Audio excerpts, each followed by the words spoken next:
Hi friends, దుబాయ్లో మా ఇంట్లో పడిపోయిన స్లాబ్ మొత్తానికి ఈ మనిషి కంప్లీట్ చేసేసినాడు. ఆ కంప్లీట్ చేయడంలో పక్కన ఉన్న ఎక్స్ట్రా అంతా దిగదోసినాడు. అది నేను నా కూతురు ఇద్దరం కలిసి తోసుకుంటా ఉన్నాం. నాకేమో నా కూతురు హెల్ప్ చేస్తుంది, మరి మా కొడుకు మాత్రం ఎగరను దూకను కింద పడను మింద పడను, మోపిల్లలట్ట ఆడపిల్లలిట్ట. ఇదైతే నేను ఇండియాలో ఎప్పుడు చూడలే. ఇండియాలో ఉంటాయో లేవో నాకైతే తెలీదు. నేను ఇక్కడికి వచ్చిన నుంచి దుబాయ్లో ఇదే ఎక్కువ వాడుతున్నా. అందరి దగ్గర ఇవే ఉంటాయి.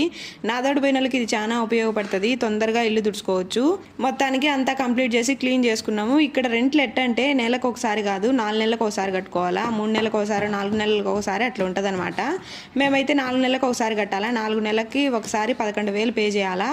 ఆ 11,000 మాకు ముందుగానే ఇవ్వమన్నారు ఇది రిపేర్ చేయడానికి. అయితే మేము ఇవ్వమని చెప్పినాము. అందుకని సగం రెంట్ ఇవ్వమన్నారు. అట్టా మేము ఇవ్వమని చెప్పినాము.